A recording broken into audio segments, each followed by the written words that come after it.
fahma, rabbi shrah li sadri, wa yassir li amri wahlul 'uqdatam min lisani yafqahu qawli.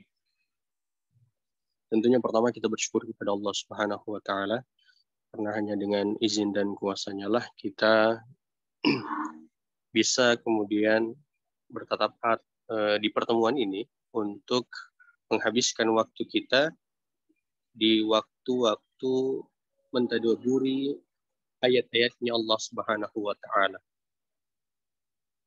Dan semoga apapun yang kita lakukan sampai hari ini, dari Ramadan pertama dan sampai hari ini, itu diterima oleh Allah Subhanahu wa taala sebagai amalan soleh, dan insya Allah akan Allah balas dengan pahala yang sangat besar nanti di akhirat. Salawat serta salam kita haturkan kepada Nabi kita Muhammad sallallahu alaihi wasallam.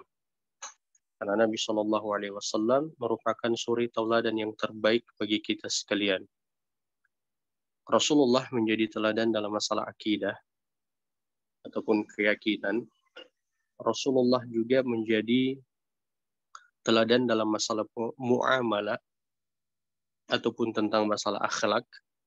Dan juga Rasulullah Shallallahu Alaihi Wasallam menjadi teladan dalam masalah ibadah ataupun hukum-hukum yang terkait dengan hal itu. Hari ini insya Allah kita akan membahas di dalam Quran Surat Al-Baqarah di ayat yang ke-153 dengan judul Pasti Ada Hikmahnya. Jadi Allah Subhanahu wa taala berfirman di dalam ayat yang ke-153, Ya ayyuhalladzina amanu. Ya, digeser slide-nya Mbak Nifa. Ya, terima kasih. Ya ayyuhalladzina amanu.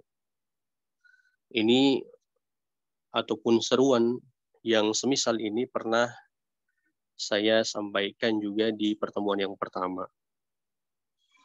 Bahwa seruan ya ayyuhalladzina amanu ini merupakan seruan khusus kepada orang-orang yang beriman. Ada banyak kemudian seruan di dalam Al-Quran. Ada yang seruannya kepada seluruh manusia, mau dia beriman ataupun tidak beriman kepada Allah Subhanahu wa taala. Seruan itu adalah seruan ya ayyuhan nas. Ada juga seruan kepada satu kabilah ataupun satu golongan. Seperti Allah Subhanahu wa taala menyeru Bani Israel, ya Bani Israel. Ada juga seruan kepada beberapa orang secara personal. Ada seruan kepada Yahya, ya Yahya. Ada juga seruan kepada Zakaria, ya Zakaria. Ada juga seruan kepada ahli kitab, ya ahlal kitab. Dan juga ada seruan kepada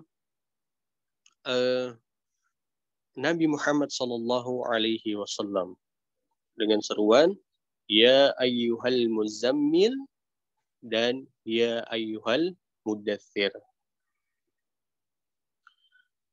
Ketika Allah Subhanahu wa taala menyebutkan seruan di dalam ayat ini, di ayat yang ke-153. Ini kan pola-polanya itu kan kalau misalnya ada seruan, pasti ada perintah setelah seruan itu. Dan setelah perintah, pasti ada sebab kenapa perintah itu Allah perintahkan kepada orang yang diseru itu. Ada selain daripada perintah, yaitu larangan. Biasanya kan kalau setelah seruan juga, pasti setelahnya ada larangan.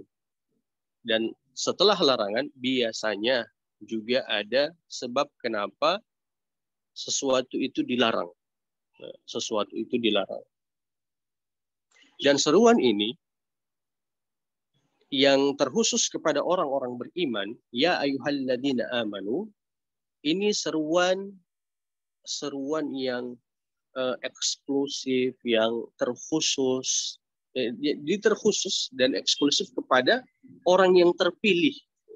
Jadi amanu itu adalah orang yang terpilih. Terpilih dari apa? Terpilih di mana mereka telah berhasil menyempurnakan iman mereka. Jadi kalau misalnya ada orang yang dia masih melakukan kesyirikan kepada Allah Subhanahu wa taala, berarti belum dia belum masuk pada seruan ini. Atau ada orang yang belum menjalankan sholat 5 waktu, maka seruan juga ini belum masuk untuk dirinya. Tapi diupayakan ketika ada seruan sampai panggilannya ayyuhalladzina amanu, itu diupayakan seruan itu, ya kan, kita harus memiliki kegeeran itu, bahwa yang diseru itu adalah diri kita. Nah, seperti itu.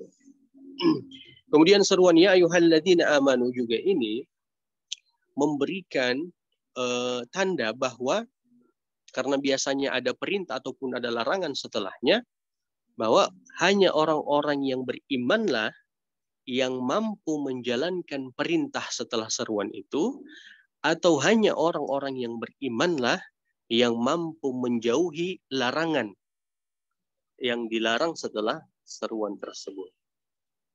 Nah, sekarang kemudian di penggalan selanjutnya, ketika Allah menyebutkan, ya ayyuhalladzina amanu, ista'inu bis sabari.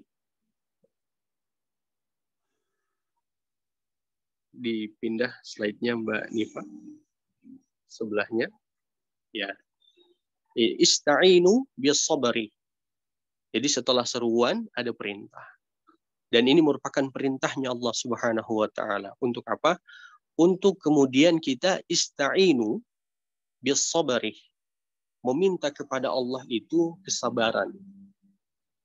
Jadi kalau dia penyebutannya kesabaran, pasti ada ujian di balik daripada lahirnya sifat sabar seseorang itu. Nah, karena memang dia merujuk kepada orang-orang beriman, memberikan tanda kepada kita bahwa orang-orang beriman itu tidak akan pernah luput dari yang namanya ujiannya Allah Subhanahu wa taala. Mau bentuk apapun dia, nanti akan kita bahas. Insya Allah. Kenapa kemudian kita harus meminta sabar kepada Allah Subhanahu wa taala di dalam ayat ini apabila kita tertimpa satu ujian ataupun cobaan? Karena memang kesabaran yang dibarengi dengan doa itu akan bertahan lama dibanding kesabaran yang tidak dibarengi dengan doa. Ini kenapa sampai Allah menyebutkan ketika kemudian orang-orang yang beriman ditimpa satu musibah, ataupun ditimpa satu ujian, ataupun diberikan satu cobaan, maka mereka harusnya, ataupun Allah perintahkan mereka meminta kepada Allah kesabaran. Karena tadi kesabaran yang diiringi dengan doa itu akan bertahan lama. Tapi kembali lagi dalam masalah ujian. Kalau orang yang beriman itu diberikan ujian, itu untuk menguatkan imannya. Untuk menguatkan imannya. Sedangkan bagi orang-orang yang tidak beriman, ketika Allah berikan ujian, itu menjadi teguran bagi dirinya. Ini perbedaan ketika Allah memberikan ujian ataupun cobaan di antara dua golongan ini. Golongan orang beriman maupun golongan orang yang tidak beriman. Kemudian, ista'inu bis sabri was shalah memberikan pelajaran kepada kita bahwa kalau kita ditimpa satu ujian ataupun ditimpa satu cobaan yang ditetapkan oleh Allah Subhanahu wa taala, maka langsung kemudian kita mendekatkan diri kepada Allah Subhanahu wa taala. Meminta solusi yang paling utama kepada Allah. Jangan kemudian kita bergantung kepada manusia. Jangan kemudian kita menganggap ada manusia yang mampu menyelesaikan masalah kita. Padahal ada di salah satu surat, saya lupa, bahwa Allah menyebutkan Allah lah yang memberikan bala, memberikan musibah, memberikan bencana ataupun memberikan cobaan kepada seseorang, dan Allah sajalah yang mampu mengangkat ujian ataupun bala tersebut dari orang itu. Jadi jangan kemudian ketika kita diberikan ujian oleh Allah Subhanahu wa taala, maka yang pertama kali di pikiran kita adalah solusinya datang kepada manusia. Allah justru memberikan tanda di sini kalau seorang muslim ataupun seorang mukmin diberikan ujian, maka yang pertama harus dia lakukan, dia meminta kepada Allah itu adalah kesabaran. Dan sabar ini ada 3. Ada sabar ketaatan, dan ada juga sabar menjauhi kemaksiatan, dan ada juga sabar yang dilakukan karena ketetapan. Sabar mungkin sabar dengan ketaatan. Kita tadi bangun sahur. Kita kan tadi bangun sahur. Berat memang ketika kita bangun sahur, apalagi sudah di hari yang ke-9 ini. Dibanding dari hari yang pertama dengan hari yang ke-9, hari yang ke-9 itu lebih berat kita bangun sahur dibanding hari yang pertama. Maka tetap kita menjalankan itu, artinya kita tetap bangun sahur, karena memang di dalam hati kita, ataupun dalam keyakinan kita, kita ingin menggapai keberkahan yang telah Allah janjikan, yang sebagaimana Rasulullah sampaikan.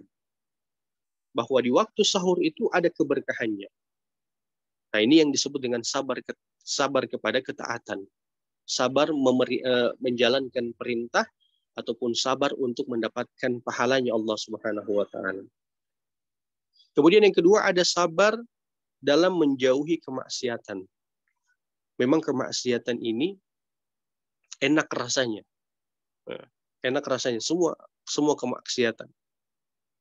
Maka kita butuh sabar dalam menjauhi kemaksiatan tersebut. Di mana ketika ada orang yang memanggil kita, mengajak kita kepada kemaksiatan, maka kita bersabar untuk tidak mengikuti ajakan itu. Sebagaimana Allah Subhanahu wa taala berfirman di dalam Quran surat An-Nisa, alladzi yuwaswisu fi sudurin nas minal jinnati wan nas. Ada golongan manusia maupun golongan jin yang membisikkan ke dada manusia. Apa yang dibisikkan? Yang dibisikkan itu adalah kejahatan. Ya, yang dibisikkan itu adalah kejahatan. Kita butuh kesabaran dari bisikan itu, dengan kemudian tidak mengikuti bisikan-bisikan yang berasal dari minal jinnati wan nas, dari golongan jin maupun golongan manusia. Kemudian ada sabar dalam masalah ujian, ketetapan. Ketika Allah menjadikan seseorang itu sudah lama menikah tapi belum memiliki anak. Ada anak tapi memiliki keterbatasan mental. Ada yang sudah menikah tapi kurang dalam masalah ekonomi. Ya, dalam sehari itu ataupun dalam sebulannya itu tidak mencukupi ekonomi ataupun uang yang didapat dari pekerjaannya. Ada yang diuji dengan kehilangan pasangan. Ada yang diuji dengan kehilangan anak-anak. Nah, ini merupakan ketetapan dari Allah Subhanahu wa taala, dan kita harus bersabar dari ketetapan tersebut. Dan jangan juga kita berdoa kepada Allah Subhanahu wa taala meminta sabar dikala kita tidak memiliki ataupun tidak ditimpa satu ujian. Jadi kita meminta sabar itu nanti kalau kita Allah berikan ujian, Allah berikan musibah ataupun Allah berikan cobaan. Karena kesabaran itu baru akan lahir apabila sebelumnya itu ada ujian, ada cobaan atau bala sebelumnya. Makanya ada seorang yang di masa Nabi itu, dia meminta kepada Allah Subhanahu wa taala kesabaran. Maka Allah menegur dirinya dengan Allah katakan, mintalah afiyah, mintalah kebaikan. Kesabaran itu diminta kepada Allah Subhanahu wa taala. Nanti sebagaimana saya sebutkan tadi, kalau kita ditimpa bala, musibah, ujian ataupun hal-hal yang semisal dengan itu. Kemudian penggalan ayat ini, ista'inu bis sabari. Kita meminta kepada Allah itu kesabaran agar supaya kita jangan bersifat gegabah ataupun ceroboh. Gegabah dengan lisan maupun tindakan kita. Misalnya, kita cekcok dengan pasangan kita. Langsunglah kemudian seorang suami itu mengatakan, ya sudah, saya talak kau. Yang akhirnya ketika dia selesai dari mengatakan itu, kemudian ditunggu di masa dilewati dalam beberapa hari, sehari, 2 hari, maupun 3 hari setelah itu, ternyata dia menyesal. Makanya dalam setiap ujian yang kita hadapi ataupun cobaan yang menimpa kita, itu kita harus menjaga lisan dan tindakan kita. Ada orang yang gegabah sampai bunuh diri. Ini bukan tanda sebagai orang-orang beriman. Jadi kita ini banyak permasalahan. Dan ini merupakan ketetapan dari Allah Subhanahu wa Ta'ala.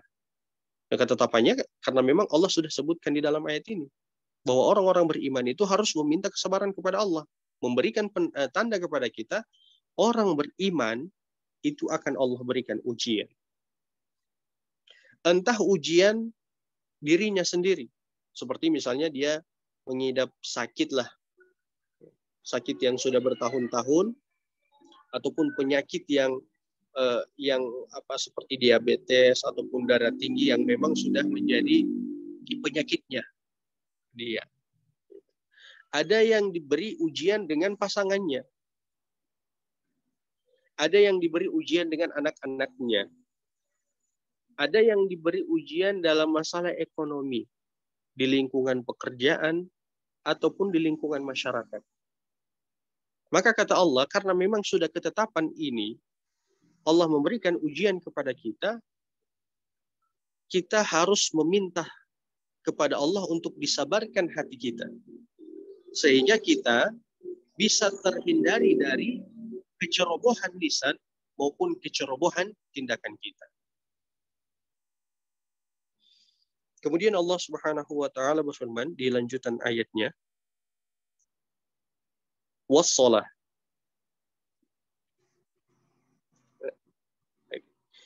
Jadi setelah kemudian Allah mengatakan kepada orang-orang beriman untuk mereka meminta kepada Allah kesabaran, Allah kemudian menyebutkan di dalam ayat ini wassalah.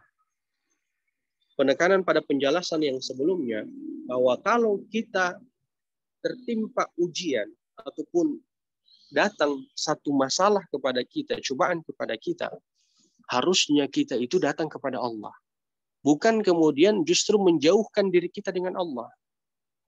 Ada orang yang ketika diberikan ujian, dia mengucapkan kalimat-kalimat kufur, kalimat-kalimat yang justru semakin menjauhkan dia dengan Allah. Misalnya, kalimat di mana dia mengatakan, kenapa saya harus seperti ini? Saya sudah menjalankan sholat. Saya sudah baca Al-Quran. Berarti selama ini saya tidak ada gunanya menjalankan itu. Kalau misalnya saya masih Allah berikan ujian itu. Jadi ketika kita ditimpa satu ujian ataupun satu masalah, yang itu merupakan ketetapan dari Allah, jangan justru kita itu menjauhi, memberi jarak antara kita dengan Allah.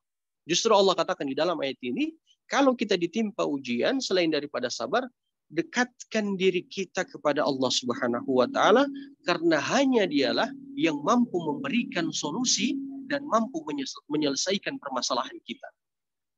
Kadang di kita selain daripada kata-kata kufur, ketika ditimpa satu masalah, sudah tidak mau menjalankan sholat, sudah kemudian tidak mau membaca Al-Quran ataupun mentadaburinya, sudah kemudian tidak mau belajar ilmu agama ataupun hal-hal yang terkait dengan itu semua. Dianggap ketika ada satu masalah dan dia menjauh, ada kan yang dia banyak masalah, akhirnya dia ke diskotik lah ataupun ke membeli narkoba, kemudian dia pakai narkoba itu, dianggap itu merupakan satu solusi. Kata Allah tidak. Justru kalau kita semakin dekat dengan Allah, di saat kemudian kita tertimpa musibah, itu merupakan solusi yang terbaik dan cara untuk kemudian mendapatkan penyelesaian dari masalah itu. Begitu. Kemudian Allah Subhanahu wa taala berfirman, "Innallaha ma'as sabirin." Kalau orang-orang beriman itu yang telah ditetapkan ujian bagi mereka, mereka kemudian meminta kepada Allah untuk diberikan kesabaran dan mereka bersabar, dan setelah itu mereka menguatkan hubungan mereka dengan Allah, bukan justru menjauh daripada Allah, maka Allah katakan innallaha ma'as sabirin. Allah akan bersama dengannya. Allah akan membersamai dirinya. Selama kemudian kita sabar ataupun meminta kesabaran kepada Allah dan kita menjalankan itu, dan juga kita menguatkan lebih kuat lagi antara hubungan kita dengan Allah Subhanahu wa taala. Jadi kalau Allah sudah menyebutkan bersama itu, mungkin kita dapati kita banyak masalahnya ataupun ada ketetapan satu ujian. Tapi insya Allah kalau kita melakukan apa yang sebagaimana pada penggalan yang sebelumnya itu, insya Allah Allah akan memberikan solusi bagi kita dan Allah akan mudahkan kita untuk menjalani permasalahan itu, melewati permasalahan itu. Dan tentu Allah akan memberikan pahala yang besar bagi kita apabila kita melakukan sebagaimana yang Allah ridhoi. Maka janganlah bersikap kemudian kita itu gegabah. Entah gegabah dengan lisan ataupun gegabah dengan perbuatan yang justru merugikan kita. Bayangkan kalau kebalikan daripada itu semua. Ketika ada seseorang yang diberikan ujian, Allah tetapkan masalah bagi dia, dan justru dia tidak bersabar dan dia tidak mendekatkan diri kepada Allah Subhanahu wa taala, dianggap masalah itu bisa lari darinya, justru Allah akan lebih mempersulit lagi masalah itu untuk dirinya. Seperti itu.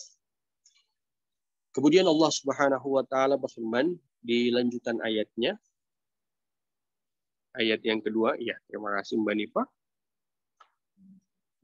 Allah katakan di sini, wala taqulu. Jangan sekali-kali kamu berkata. Ini jangan sekali, di ayat 154 ini kita mengubah persepsi. Jadi ayat ini ayat mengubah persepsi. Ketika datang satu ujian ataupun cobaan kepada kita, maka kita harus melihatnya dengan ilmu.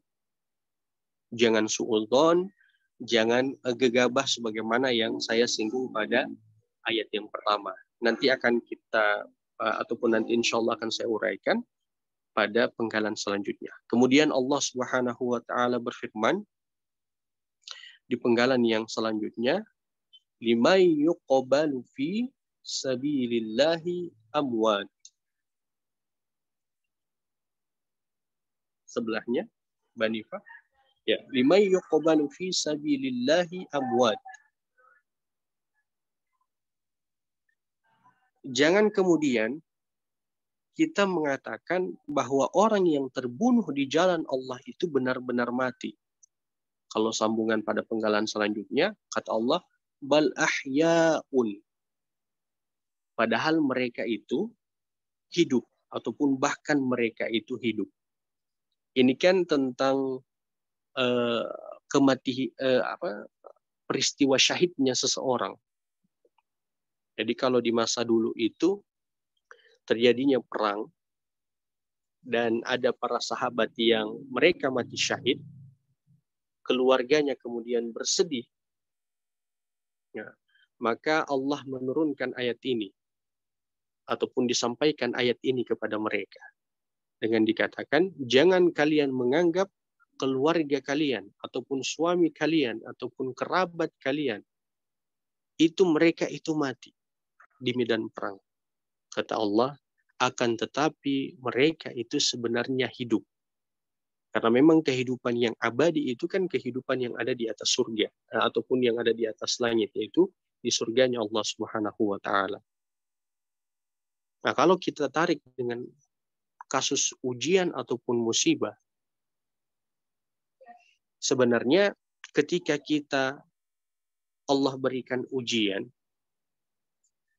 itu Allah sedang ingin menghidupkan sesuatu yang lain bagi diri kita. Bukankah ketika kita dalam kondisi sempit, kita itu lebih banyak mengingat Allah? Kalau sedikit mengingat kan berarti hati kita mati. Tapi kalau kita banyak mengingat Allah Subhanahu wa taala, berarti kan hati kita hidup. Jadi kadang ada orang yang ketika dia diberikan kelapangan, dia sholatnya tidak tepat waktu, dia baca Al-Qur'annya juga malas, dia juga menuntut ilmunya kadang-kadang, nanti ada waktunya, itu pun sebulan sekali. Maka kata Allah di dalam ayat ini, kalau dikaitkan dengan yang tadi, ada orang yang diberikan kelapangan dan dampaknya itu, dia menjauhi amalan-amalan soleh yang justru memberikan kebaikan bagi dia di akhirat, Allah justru mempersempit. Allah justru memberikan ujian ataupun cobaan untuk dirinya. Untuk apa? Bukan untuk memberikan siksaan bagi dia, ataupun memberikan kematian bagi hatinya, ataupun untuk melukai dia. Tapi justru kata Allah, bal ahyaun, justru Allah ingin menghidupkan hatinya. Yang tadinya mungkin di waktu lapang dia sholatnya dilonggar-longgarkan, maka di waktu sempit, karena kemudian dia kembali kepada Allah, dia sudah kemudian memperhatikan kembali pelaksanaan waktu sholatnya. Yang tadinya di waktu lapang dia malas membaca Al-Quran, ternyata di waktu sempit, dia justru lebih baik dalam bacaan Al-Qurannya. Artinya lebih rutin lah. Yang tadinya mungkin ketika di waktu lapang dia malas membaca tadabbur Al-Quran ataupun menuntut ilmu, maka justru di waktu sempit, Allah jadikan lebih banyak waktu untuk mentadaburi Al-Quran. Jadi sebenarnya cobaan yang Allah berikan kepada kita, itu jangan hanya kita lihat sepintas saja. Pasti ada hikmah di dalamnya. Dan hikmah yang paling tinggi adalah untuk menghidupkan hati kita. Dan bicara tentang menghidupkan hati kita, yang paling poin di situ adalah, yang paling inti di situ adalah Allah ingin kembali mendekatkan kita dengan dirinya. Jadi setiap ujian, setiap cobaan pasti ada hikmah di balik itu semua. Dan kita sebagaimana melihat para nabi, semuanya Allah berikan ujian. Bahkan kata Nabi SAW, ujian yang paling berat itu ditimpakan kepada para nabi. Setelah para nabi adalah orang soleh setelahnya, para sahabat. Setelah nabi ada tabi'in. Dan setelah nabi ada at-tabi'ut tabi'in. Dan seterusnya. Nabi ini ataupun para nabi itu adalah kekasihnya Allah Subhanahu wa taala. Wahyu yang wahyu Allah berikan kepada mereka. Allah telah menjamin surga untuk mereka. Tapi tetap Allah berikan ketetapan cobaan untuk mereka. Untuk apa? Untuk kemudian Allah hidupkan hati mereka. Begitu. Itu yang harusnya kita rubah dalam pemikiran ataupun mindset kita ketika Allah berikan satu ketetapan ujian ataupun cobaan kepada kita. Yang pasti kita harus memastikan diri ketika Allah berikan ujian itu kepada kita ataupun cobaan kepada kita, kita tidak mengambil langkah untuk menjauhi Allah dengan ucapan ataupun dengan perbuatan. Kita harus memastikan. Walaupun kita tidak tahu hikmahnya apa, karena memang biasanya hikmah dalam satu cobaan itu, baru kita akan tahu nanti sudah melewati cobaan itu. Dalam beberapa bulan ataupun dalam 1 tahun setelahnya. Dalam setahun setelahnya itu akan baru kita tahu. Pasti itu. Kita pasti seperti itu. Cobaan yang mungkin kita hadapi kemarin, di hari ini sudah kita tahu, oh hikmahnya itu. Jangankan cobaan secara apa tadi seperti kekurangan harta, penyakit ataupun tentang pasangan, anak-anak yang seperti itu. Puasa saja di mana kita harus bersabar dari waktu sahur tidak makan sampai di waktu maghrib. Itu kan ketika di maghrib baru kita tahu hikmahnya apa. Ternyata kalau secara medis baik untuk kesehatan. Dan secara amaliyah kita itu baik untuk kebaikan kita nanti di akhirat. Ini. Cuman kembali lagi kita harus memastikan dikala kita Allah berikan ujian ataupun cobaan, kita justru mendekatkan ataupun lebih mendekatkan diri kepada Allah Subhanahu wa taala dan bukan justru memberikan jarak dengan Allah Subhanahu wa taala. Kemudian Allah Subhanahu wa taala melanjutkan ayatnya. Ini saya sebutkan di sini. Bal ahya'un. Butuh mematikan yang lain untuk menghidupkan yang lain. Nah, saya pernah anak saya yang kedua itu meninggal. Jadi kan saya ini alhamdulillah sebagai pengajar Quran, juga pengajar tadabbur di tempat saya. Jika ada ibu-ibu ataupun ada bapak-bapak yang bertanya, Ustadz, saya baru kehilangan anak saya. Paling kan kalau saya tidak pernah merasakan itu perasaannya kan tidak dapat. Paling cuman kita katakan, oh sabar Bu, begini. Beda kalau misalnya itu kita sudah lalui. Jadi ketika anak saya meninggal, saya belum tahu hikmahnya apa. Tapi memang agak berat. Di hari pertama, hari kedua, hari ketiga, berat untuk melewati itu semua. Berat sekali. Sampai ketika saya ngajar lagi di 1 bulan berikut, 2 bulan berikut, ada yang bertanya terkait dengan masalah itu juga. Ternyata saya, hikmahnya ini. Supaya saya dapat feel-nya ataupun perasaan penanya dari ibu-ibu ataupun dari bapak-bapak ketika kehilangan pasangan ataupun kehilangan orang tua ataupun kehilangan anak. Hikmahnya di situ. Jadi Allah butuh mematikan yang lain untuk menghidupkan yang lain. Jadi mematikan mungkin keburukan kita untuk menghidupkan hati kita. Jadi memang ketika Allah berikan ujian dan cobaan, pastilah Allah tahu yang terbaik bagi kita, dan Allah lah ketika memberikan ujian itu tidak akan melampaui batas kemampuan kita.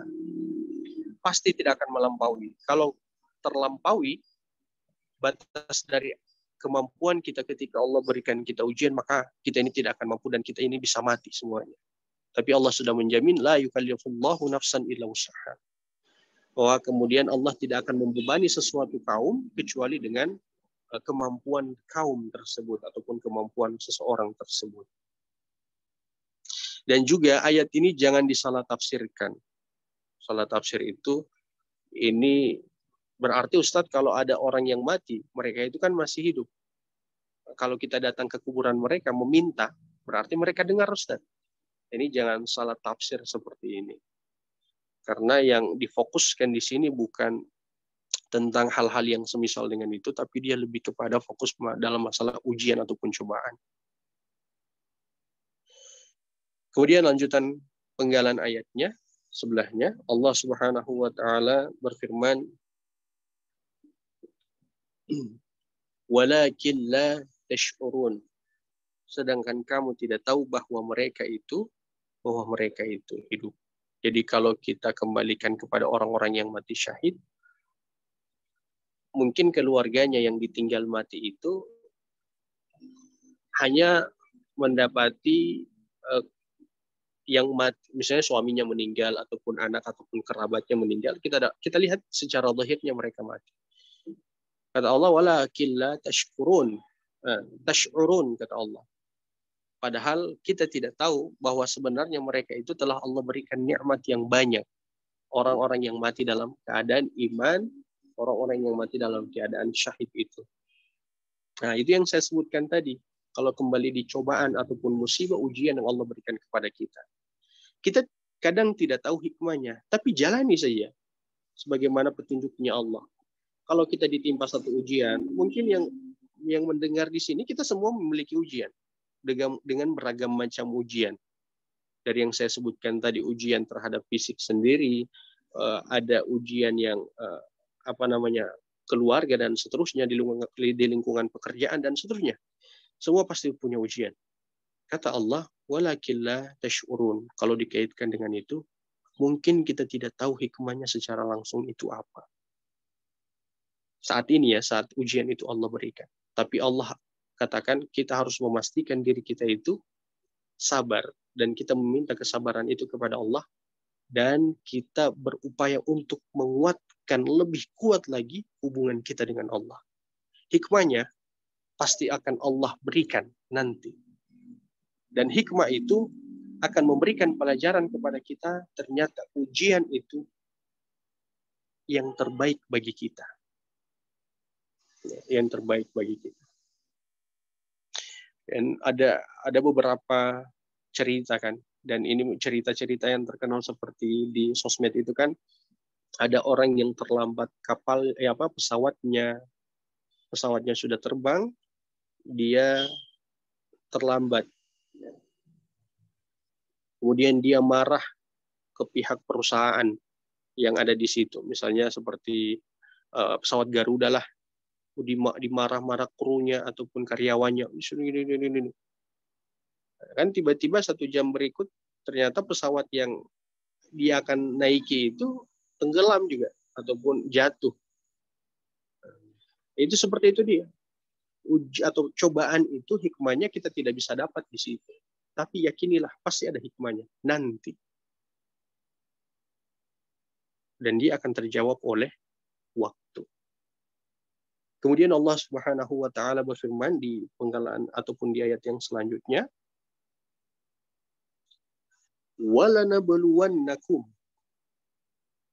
Ini masih bicara tentang ujian, dan kami akan menguji kamu. Ini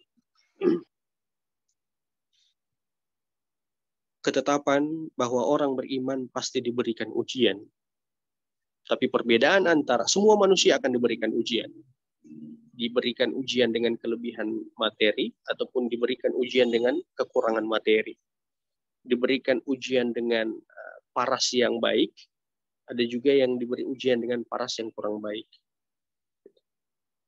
Tapi seluruh manusia kembali Allah berikan ujian. Walanabluwannakum. Dan kalau bicara tentang ayat yang ini ujian tingkat 2. Ujian yang tingkat pertama sudah kita bahas tadi, kematian orang terdekat. Di bagian tadi mati syahid. Dan harus kita tahu bahwa dunia ini adalah tempat ujian. Jadi jangan dijadikan tujuan. Kalau kita jadikan dunia ini tujuan, kita pusing sendiri. Mau kita ada materinya sebanyak apapun, maksudnya harta kita sebanyak apapun, pangkat kita tinggi apapun, kalau kita jadikan semua itu tujuan, kita bisa stres sendiri itu. Kita bisa pusing sendiri. Karena kita jadikan dunia ini sebagai tujuan. Sebagaimana Rasulullah katakan bahwa dunia ini penjara bagi orang-orang beriman dan surga bagi orang-orang kafir. Ya, kalau kita sudah merasa dunia ini seperti surga, jangan sampai kita ini ada sifat kekafiran. Bahkan Rasulullah katakan surga itu, jalan menuju surga itu banyak duri, banyak rintangan untuk melewatinya. Tapi kalau neraka, jalan untuk melewati neraka itu, artinya untuk menuju neraka itu, banyak dipenuhi dengan kesenangan dan syahwat. Jadi kalau misalnya kehidupan kita ini lebih banyak justru syahwatnya, jangan sampai kita sedang berjalan menuju neraka. Tapi kalau kita ini banyak duri yang kita lewati, Artinya banyak cobaan yang kita lakukan, yang menimpa kita, entah cobaan dalam ketaatan, cobaan dalam meninggalkan kemaksiatan, ataupun cobaan dalam ketetapan yang kehidupan sehari-hari. Berarti ini memberi penanda kepada kita bahwa kita sedang berada di jalan menuju surga. Jadi ingatlah, di dunia ini, karena dunia ini adalah bagian, ataupun Allah sudah tetapkan sebagai bagian dari ujian itu sendiri. Pokoknya kalau dunia pasti ada ujian, maka tidak ada orang yang benar-benar bahagia dengan pangkat dan jabatannya. Allah kembalikan kebahagiaan itu kepada orang-orang yang bertakwa. Saya sudah bertakwa, Ustaz, tapi saya tidak bahagia. Berarti belum bertakwa. Karena Allah sudah janjikan, orang bertakwa pasti dia bahagia. Maka harus diuraikan lagi, apa itu takwa. Bersyukur, bersabar ketika ditimpa ujian, tawakal, senantiasa kemudian mendekatkan diri kepada Allah, itu tawakal. Begitu. Kemudian Allah Subhanahu wa taala melanjutkan ini penggalan ayatnya, bisyai'in, itu saya sebutkan tadi. Wala nabluwannakum bisyai'in. Allah akan menguji dengan segala sesuatu, banyak macam ujian. Ketika Allah beri ujian yang ini belum selesai, Allah sudah berikan ujian yang ini lagi. Atau ketika sudah selesai ujian ini, ternyata ada ujian lagi yang baru. Banyak sekali ujiannya. Pokoknya dalam komunitas kebaikan pun itu ada ujiannya. Ujian ketersinggungan. Itu saya masuk ke beberapa masjid. Ada bagian takmirul masjidnya yang sesama takmirul itu tidak lagi tidak lagi sejalan, tidak lagi sevisi, sehingga dampaknya itu ke jamaah masjid itu. Jadi memang jangankan dalam masalah kemaksiatan ataupun hal-hal yang tidak mengandung ketaatan, dalam komunitas ketaatan, perkumpulan ketaatan, ada ujian di dalam situ. Ada ujiannya. Kita harus memahami ada orang yang karakternya seperti ini. Ada orang yang seperti ini. Ini menjadi ujian bagi kita untuk menghadapi. Kembali adalah tujuan kita karena Allah. Dan ingat lagi, bisyai'in. Karena memang Allah membebani segala, memberikan ujian kepada kita. Dengan banyak macam ujian. Bukan berarti itu untuk, ataupun Allah akan memberikan ujian yang sampai kita tidak mampu melewatinya. Allah pasti akan memberikan ujian yang sebatas dengan kemampuan kita. Dan Allah itu tahu.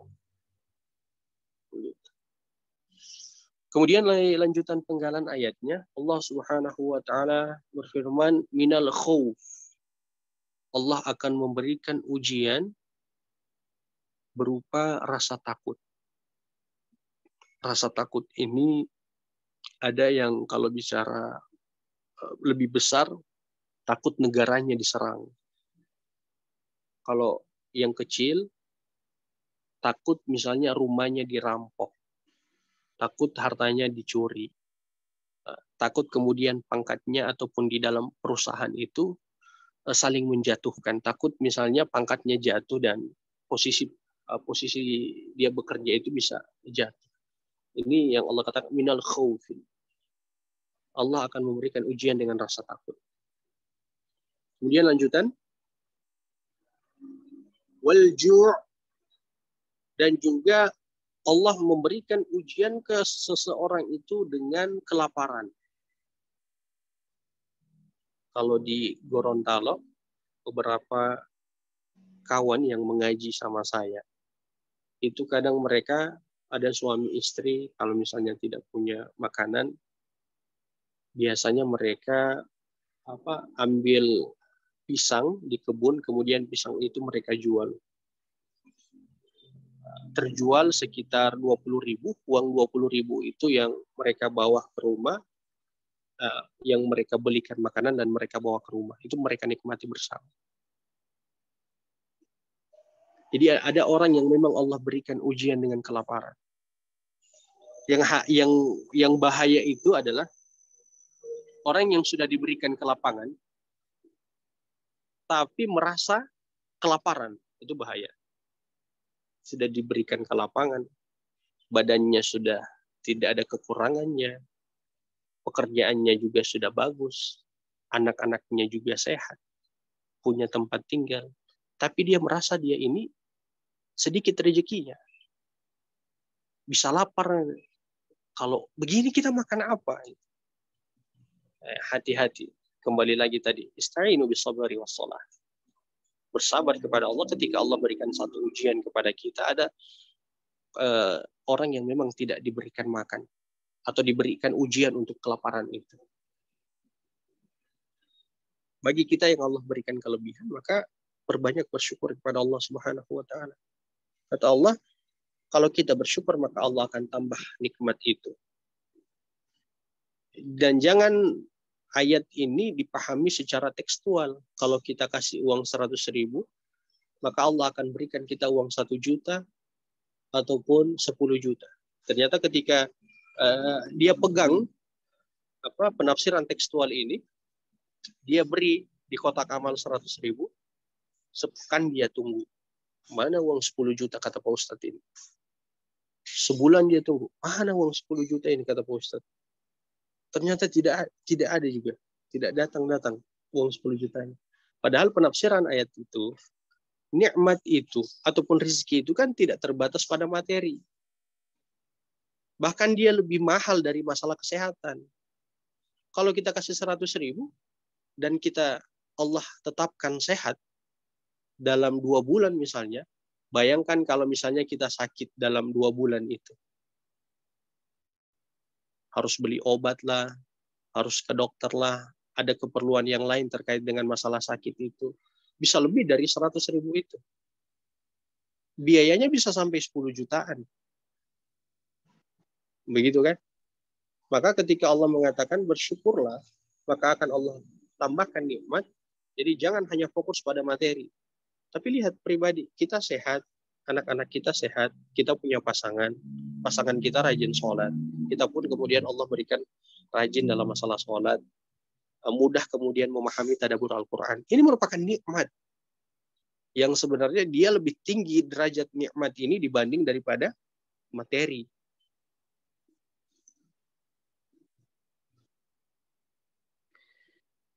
Kemudian Allah Subhanahu wa taala berfirman, "Wa naqsim minal amwal." Dan Allah Subhanahu wa taala juga akan memberikan cobaan berupa kekurangan harta benda. Kalau kekurangan harta benda ini kan, kalau ibarat di syahid tadi itu kan yang kita bahas itu, para sahabat harus menggelontorkan uang kan, berinfak untuk persiapan perang. Kalau di kondisi kita kan hari ini kita akan diberikan ujian dengan kekurangan harta. Ada yang mohon maaf, rumahnya kebakaran, mobilnya juga kecelakaan, ataupun uangnya hilang dan seterusnya. Itu ujian daripada Allah Subhanahu wa taala. Jadi ujian kekurangan harta. Yang ditakutkan itu merasa kekurangan harta sehingga tidak mau berinfak. Jadi sudah Allah sebutkan ini ujian dan kita harus melewati itu. Harus kita melewati itu. Hanya ada orang yang ketika dia berinfak agak berat, padahal kalau dilihat kondisinya sehat, istrinya juga demikian, keluarga juga seperti itu. Dia kerja di satu perusahaan, gajinya bagus, ada juga tunjangannya dan seterusnya. Tapi masih dia merasa kurang. Mungkin karena tercampur dengan harta yang haram. Ada riba di dalamnya mungkin seperti itu. Wallahu a'lam. Kemudian Allah Subhanahu wa taala melanjutkan ayatnya, penggalan ayat ini.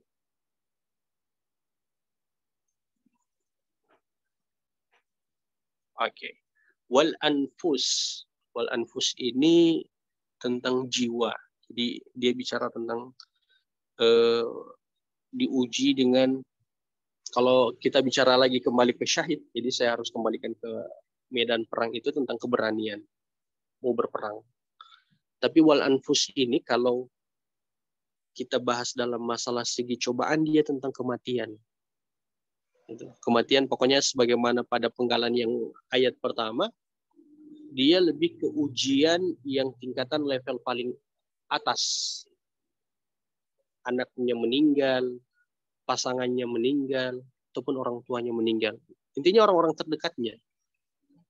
Jadi ada orang yang Allah berikan ujian seperti itu. Apakah dia mampu untuk melewati? Pokoknya dari rasa takut tadi, kelaparan, kekurangan harta, sampai dengan wal anfus ini, Allah akan melihat bagaimana respon mereka.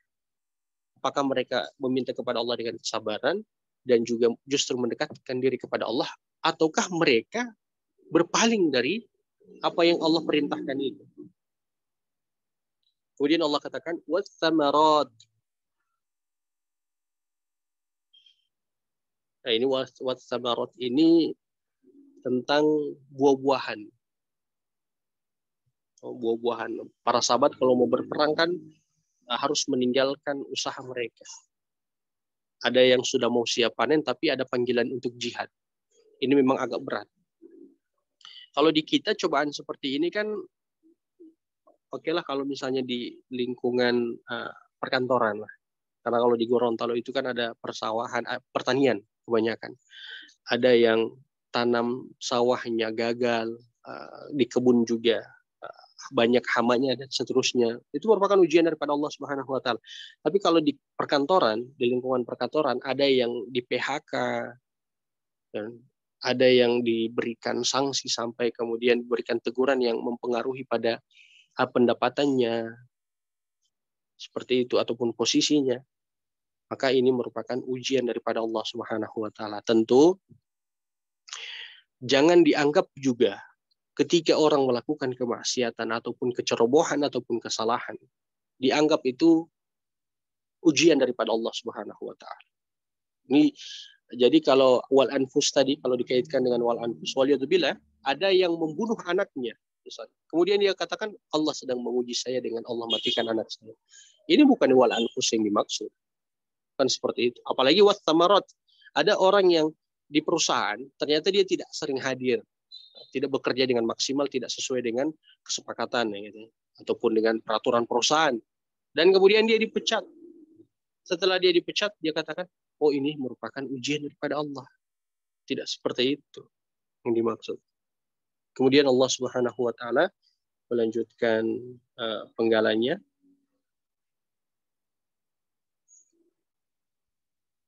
Wa basyiris sabirin. Siapa kemudian yang mampu melewati ujian yang Allah sebutkan tadi dengan mendekatkan diri kepada Allah, bukan hanya sabar ya. Jadi bukan cuma Allah katakan wasta'inu bis sabri, tapi ada kalimat wassalah di situ. Jadi bukan hanya kata sabar, tapi ada pendekatan kepada Allah Subhanahu wa taala. Kata Allah, wa basyiris sabirin, berikan kabar gembira kepada mereka. Kenapa? Apa kabar gembira itu? Mereka akan Allah berikan yang paling pertama, pahala yang tidak ada putusnya. Yang kedua, Allah akan senantiasa memberkahi kehidupannya di dunia ini. Dan yang ketiga, Allah akan mengganti dengan yang lebih baik. Bal ahyaun, kata Allah. Allah justru akan memberikan penghidupan yang lebih baik dan mematikan apa yang sebenarnya tidak bermanfaat bagi dirinya ketika Allah berikan ujian tersebut. Kemudian ayat yang selanjutnya, Allah Subhanahu wa taala masih dia kaitan dengan sabar tadi. Alladzina idza asabahum musibah. Orang-orang sabar itu. Ini kalau misalnya dikaitkan dengan masalah lisan ya, itu sudah sabar dan juga sudah mendekatkan diri kepada Allah Subhanahu wa taala. Alladzina idza asabahum musibah. Asabahum itu dia seperti anak panah. Jadi anak panah yang ketika dia dipanah, dia langsung ke tengahnya. Jadi kata Allah, asabahum, musibah itu tidak akan pernah tertukar, tidak akan pernah salah sasaran. Jadi tapi kata Allah, ujian ataupun musibah ataupun cobaan itu sudah tepat pada orang itu. Jadi alladzina idza asabahum musibah, yang dimana seseorang itu apabila dia ditimpa oleh musibah, maka kata Allah di penggalan ayat yang selanjutnya,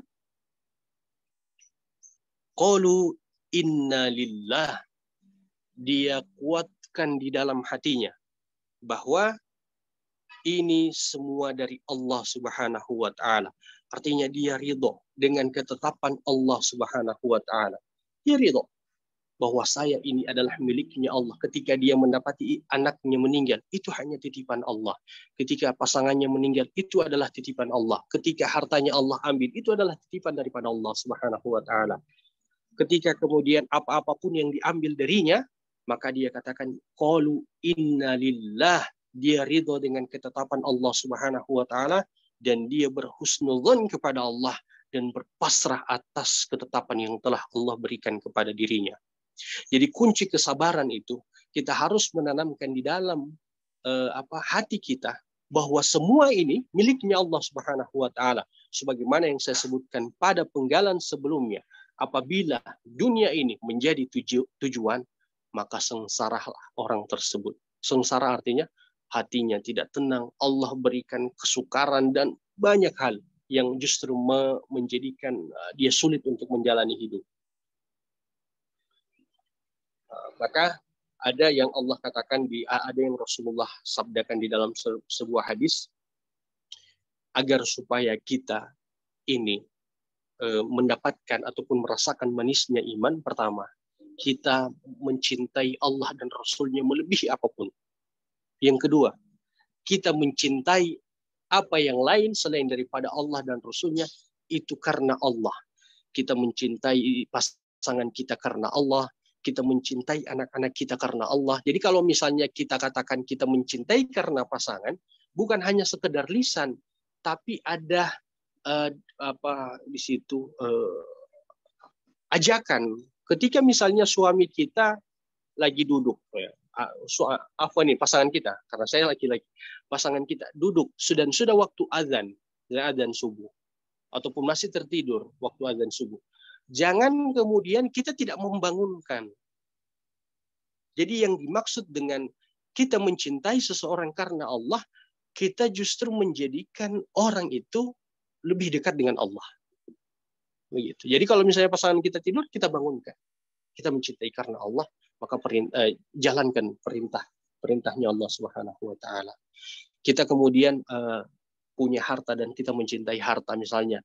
Kita cintai hartanya karena Allah. Kita banyak berinfak, kita banyak melakukan ketaatan dengan harta-harta yang Allah berikan kepada kita dan tidak mengeluarkan pada tempat yang Allah haramkan. Begitupun dengan pangkat kita, posisi kita di perusahaan ataupun di tempat pekerjaan. Kita cintai itu karena memang itu merupakan ladang kita beramal untuk mendekatkan diri kepada Allah Subhanahu wa taala, bukan untuk berlaku sewenang-wenangnya, berlaku tamak ataupun serakah dan yang seterusnya. Jangankan itu semua, kita ini saja, diri kita sendiri itu bukan milik kita. Kita saja ini miliknya Allah Subhanahu wa taala. Maka untuk itu di penggalan selanjutnya, wa inna ilaihi raji'un.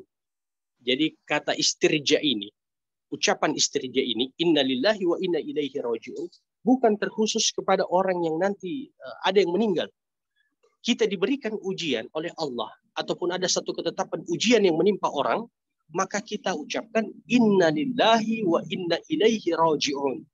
Dan harus kita pahami apa yang kita katakan itu. Jadi harus kita pahami kalimat inna lillahi wa inna ilaihi raji'un. Jadi semua ujian, cobaan kita ucapkan itu dan kita paham apa yang kita ucapkan tersebut.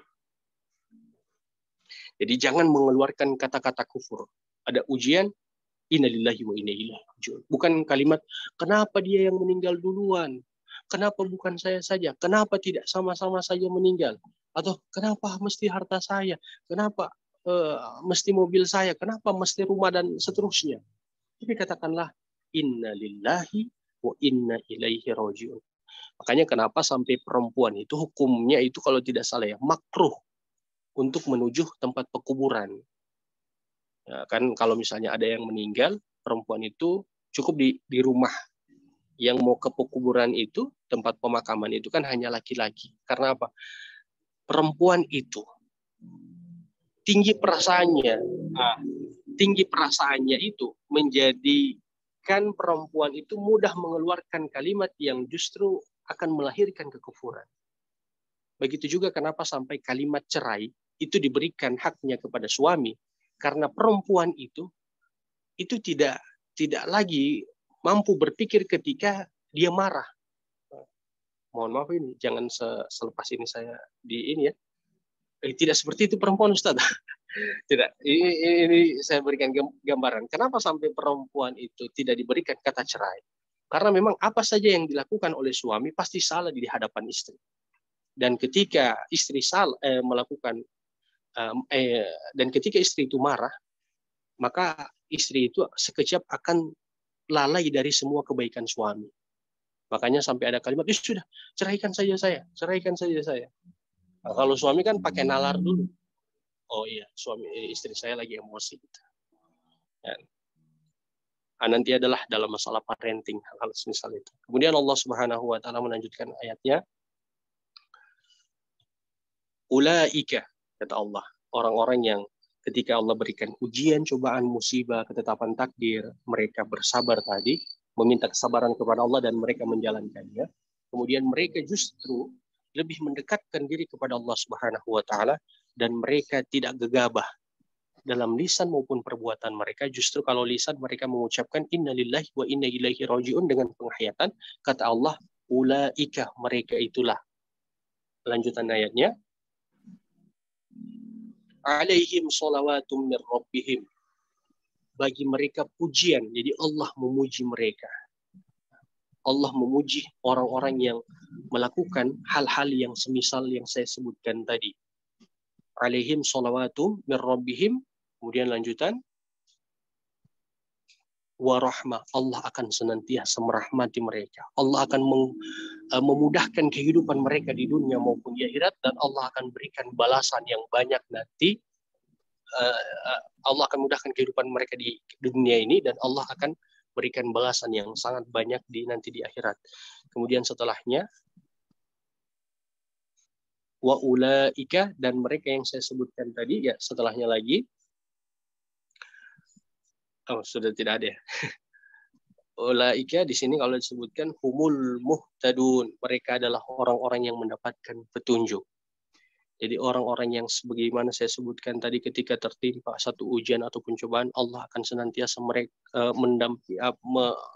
mengarahkan mereka ataupun senantiasa membimbing mereka di atas kebenaran dan di atas ketaatan kepada Allah Subhanahu wa taala. Sebaliknya, siapa yang Allah berikan ujian cobaan dan dia tidak sabar dan dia tidak mendekatkan diri kepada Allah maupun justru gegabah dengan lisan dan perbuatannya, maka Allah akan sesatkan dia sehingga dia melakukan sesuatu yang justru akan lebih menyulitkan hidupnya. Wallahu a'lam. Saya izin 30 detik begitu mau ke toilet. Lanjutkan Mbak Nifa, silakan. Sudah selesai materi saya. Saya kembalikan ke Mbak Nifa.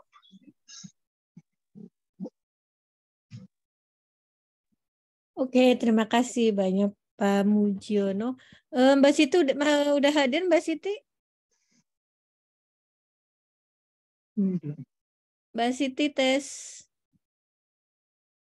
Oke, terima kasih banyak ya Pak Mujiono atas pemaparannya pagi ini. Bagi teman-teman yang mau bertanya, silakan tulis aja di room chat ataupun mau langsung ngobrol sama Pak Mujiono, boleh nanti lambaikan tangannya ya. Ada yang mau bertanya, bisa langsung tulis di room chat ataupun melambaikan tangannya untuk kita open mic-nya. Tapi kita tunggu dulu ya, Pak Mujiono balik lagi ke room Zoom ini. Mangga teman-teman yang mau bertanya ataupun mau sharing, menambahkan, silakan ya, mangga, boleh banget. Ada Mbak Ambia Kamil, mangga Mbak, bentar. Nanti kita tunggu Pak Mujiono, nanti bisa langsung bertanya. Sudah. Oh sudah, alhamdulillah. Mangga Mbak Ambia Kamil, bisa open mic-nya. Baik, Assalamualaikum warahmatullahi wabarakatuh. Oh mohon maaf, saya kira perempuan Pak. Gak apa-apa, udah biasa Mbak. Udah biasa. Pak Mujiono udah hadir Pak? Ya, sudah. Oh oke, siap, mangga Pak. Afwan, Ustadz Mujiono, jazakallahu khairan katsiran atas taujihnya ya. Masya Allah, sangat sangat menguatkan kembali. Ini memang sesuatu hal yang berkali-kali kita sering dengar gitu ya, ayat tadi, dan juga poin tentang musibah itu juga Ustadz Noman sering bilang gitu kan. Asobah itu adalah bagikan busur panah.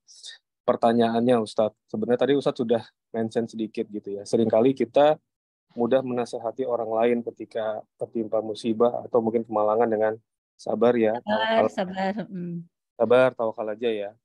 Sebenarnya tawakal itu ciri-ciri mudahnya apa sih Ustadz? Tadi Ustadz udah menyebutkan satu apa dua yang saya sempat dengar, kalau saya nggak salah tangkap.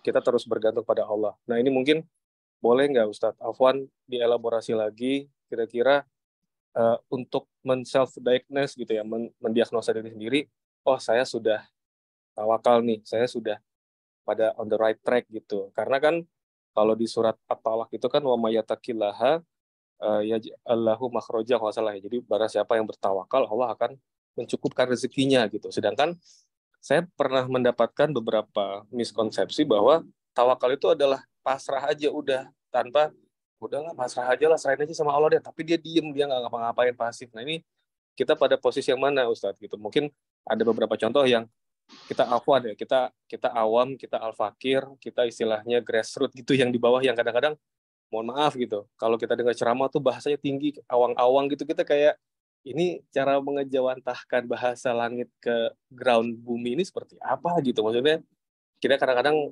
saya pribadi gitu, apa sih konkretnya kalau saya kan kerja kantoran gitu ya, pasti bukti saya tawakal di kantor, saya kepala keluarga juga, apa sih bukti saya tawakal kepala keluarga gitu. Ini mohon mungkin bisa dikasih semacam apa ya, kisi-kisi gitu.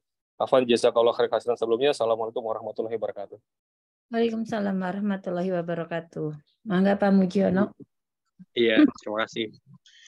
Terima kasih Pak Ambi ya. Masya Allah, beliau selalu membersamai kita di sharing subuh ini. Jadi kalau misalnya bicara tawakal, itu kan tidak boleh terpisah, karena memang kita ini kan umat wasaton, artinya pertengahan. Karena dia pertengahan, dia bagian, kalau tawakal itu dalam masalah akidah dan juga dalam masalah ikhtiar. Kalau akidah itu kan dia meminta kepada Allah Subhanahu wa taala. Jadi berdoa kepada Allah. Jadi senantiasa dia berdoa kepada Allah, meminta kemudahan. Kalau misalnya dalam urusan pekerjaan ataupun dalam urusan rezekinya, dia senantiasa meminta kepada Allah Subhanahu wa taala untuk dimudahkan rezekinya. Ini baru bagian daripada doa.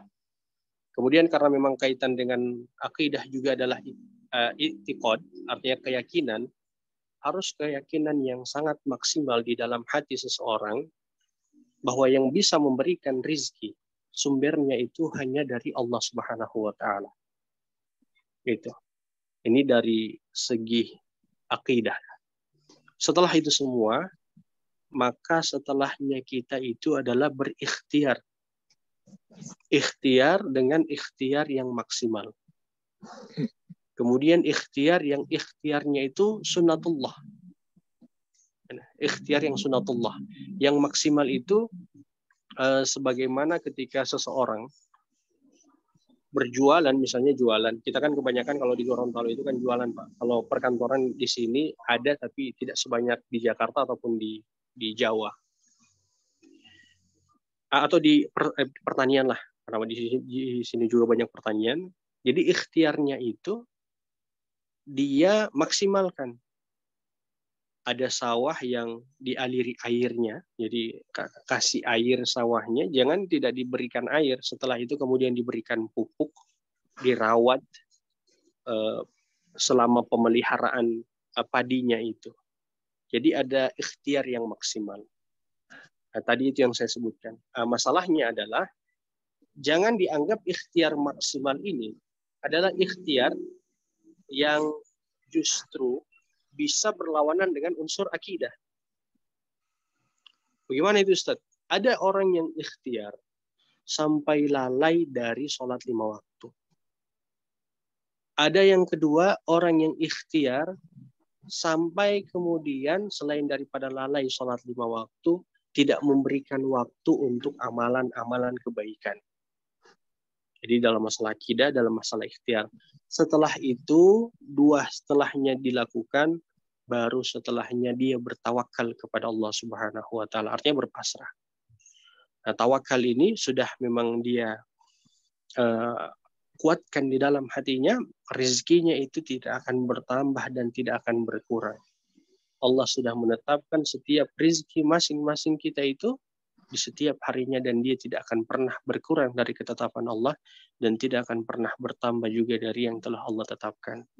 Tapi sebagaimana tadi, unsur akidah, doa, keyakinan yang kuat, dan ibadah juga dilakukan, setelahnya baru kemudian ikhtiar. Kalau di lingkungan sekarang kan kita dapati, misalnya kita ini ya, misalnya, lingkungan lah, karena memang agak salah kalau misalnya memberikan contoh ini. Contoh ini kan berarti Ustaz merasa lebih baik. Tidak, kita hanya memberikan contoh lah. Misalnya ada orang yang dia fokusnya di masjid terus, kemudian tidak melakukan ikhtiar, ini keliru. Yang seperti ini keliru. Ada lagi orang yang dia justru banyak ikhtiar tapi lalai dengan akidahnya. Saya lupa singkatan ataupun dalam istilah yang seperti ini. Ada orang yang qadariyah yang menafikan takdir, dan ada orang yang jabariyah. Nah, ini saya ingat. Orang yang menafikan ikhtiar, usaha. Kita berada di pertengahan, wasaton, sesuai dengan kemudian yang telah Allah sebutkan di dalam Al-Quran. Begitu, Mas Ambia. Wallahu a'lam.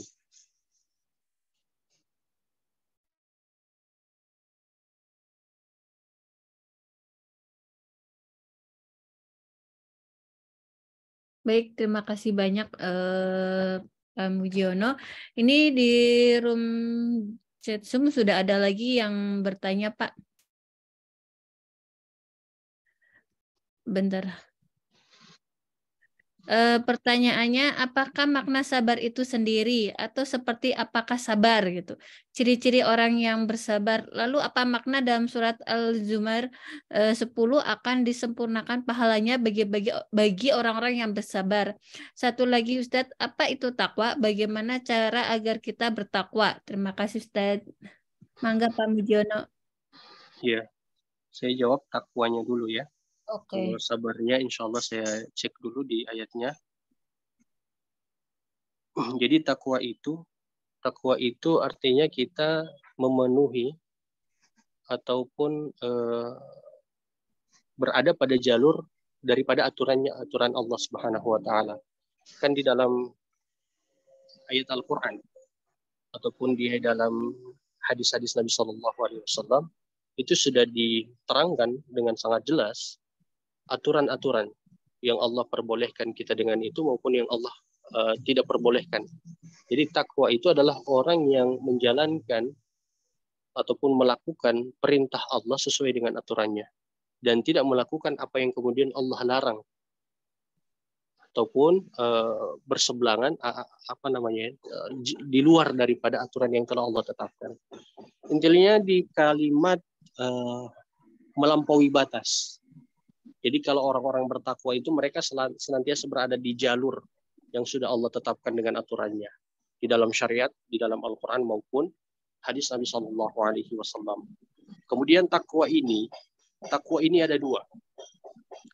Jadi takwa ini ada takwa hablu minallah dan ada takwa hablu minan nas. Makanya di ayat yang kedua di dalam Quran surat Al-Baqarah Allah Subhanahu wa taala berfirman, "Dzalikal kitabul la raiba fihi hudal lil muttaqin." Ada kalimat takwa di dalam ayat ini. Allah kemudian menjelaskan tentang takwa di ayat yang ketiga sebagai kelanjutan dari ayat yang kedua. Alladzina yu'minuna bil ghaibi wa yuqimunas shalah. Bil ghaibi wa yuqimunas shalah. Wa mimma razaqnahum yunfikun. Jadi kalau perkara ghaib dan iman kepada Allah itu kan kaitan dengan hablum minallah. Dan kalau masalah zakat itu kan kaitan dengan hablum minan nas. Jadi takwa dia itu ada dua unsur. Takwa kepada Allah artinya menjalankan segala bentuk perintahnya Allah Subhanahu wa taala sebagaimana sholat, puasa, tidak melakukan kesyirikan dan hal-hal yang semisal dengan itu. Dan ada juga takwa dengan hablum minan nas. Hablum minan nas itu kan ada dalam sebuah hadis disebutkan seorang wanita, kata seorang sahabat kepada Nabi ini, yang dimana dia rajin dalam masalah sholat maupun puasanya.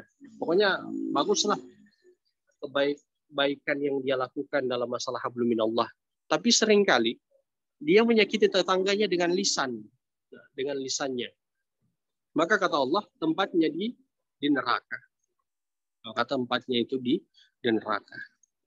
Ini takwa yang kedua itu adalah takwa bagaimana dia bermuamalah dengan orang lain. Tentu dalam masalah muamalah dengan orang lain ini, dia harus memperhatikan aturan-aturan Allah yang Allah tetapkan dalam masalah muamalah. Seperti itu. Kemudian tentang masalah sabar. Innama yuwaffas sabiruna ajrahum bighairi hisab. Sesungguhnya akan dibalas orang-orang yang sabar dalam amal ibadah mereka tanpa hisab. Jadi kalau disebutkan dengan kesempurnaan, disebut dengan mana tadi ini? Disempurnakan pahalanya bagi orang-orang yang bersabar. Kalau di dalam ayat ini, saya baca dulu ya.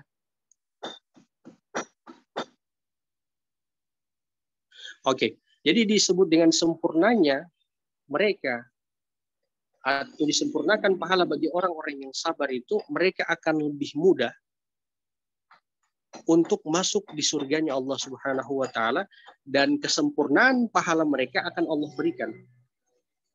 Jadi kalau disebutkan seperti tidak ada hisabnya. Seperti tidak ada hisabnya karena mungkin kesalahan yang telah mereka lakukan ada di waktu sebelum mereka ditimpa satu ujian dan mereka bersabar dengan itu. Tapi segala bentuk ujian yang mungkin mereka telah maksiat yang telah mereka lalui itu hilang ataupun hilang dengan taubat dan hilang juga dengan kesabaran yang telah mereka lakukan. Wallahu a'lam. Ya wafiq barakallah Pak Amdiya. Demikian Mbak Nifah. Baik, terima kasih banyak Mbak Mujiono. Ada lagi kah yang mau bertanya atau maupun menambahkan sharing-sharingnya gitu terkait pemaparan pagi ini, teman-teman? Mangga yang mau menyampaikan? Bentar, ada lagi kah? Terima kasih atas penjelasannya dari Pak Muti. Ya, sama-sama Pak. Mangga teman-teman, ada lagi yang mau bertanya ataupun menambahkan sharing-sharingnya, mangga silakan. Kalau misalnya sudah tidak ada lagi pertanyaan, kita akhiri morning pagi ini gitu ya Pak ya? Iya, insya Allah. Oke, apakah ada kata-kata mutiara gitu Pak untuk penyemangat kita pagi ini untuk closing statement gitu Pak? Baik, begini. Jadi memang Al-Quran itu adalah merupakan petunjuk bagi kita. Dia merupakan pedoman hidup. Karena disebut sebagai pedoman hidup ataupun petunjuk, bagi seorang muslim ataupun manusia itu harus merujuk ke Quran itu sendiri. Kalau kita tidak merujuk ke Quran untuk kehidupan kita dalam masalah ibadah ataupun muamalah kita di setiap harinya, maka kita bisa akan tersesat.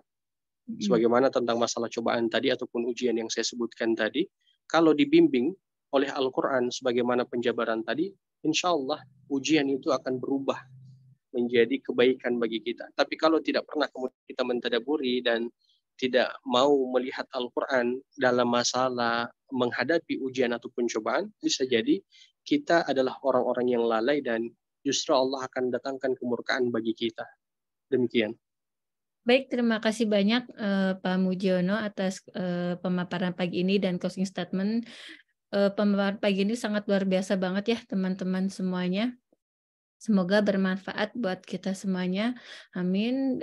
Jazakallah khairan katsiran Pak Mujiono atas ilmu dan waktunya ya, atas sharing pagi ini di Story Morning Ramadan bersama Anak Indonesia. Pada teman-teman semuanya juga terima kasih banyak yang sudah hadir, yang mau share-share aliran rasa ya, kalau saya sih bilangnya aliran rasa, ataupun sharing-sharing terkait pemaparan materi pagi ini bisa mention IG-nya Anak Indonesia. Baik, terima kasih sekali lagi. Kita tutup pertemuan pagi ini dengan bacaan hamdalah, alhamdulillahirrabbilalamin, dan istighfar, astagfirullahaladzim, astagfirullahaladzim, astagfirullahaladzim, dan doa penutup majelis, subhanakallahumma wa bihamdika asyhadu an la ilaha illa anta astaghfiruka wa atubu ilaik. Bila ada kesalahan dari kami penyelenggara Anak Indonesia, mohon dimaafkan ya teman-teman semuanya. Billahi taufiq wal hidayah. Wassalamualaikum warahmatullahi wabarakatuh. Waalaikumsalam warahmatullahi Waalaikumsalam warahmatullahi wabarakatuh. wabarakatuh. Ustadz, Mbak Nifa semuanya. Sama-sama.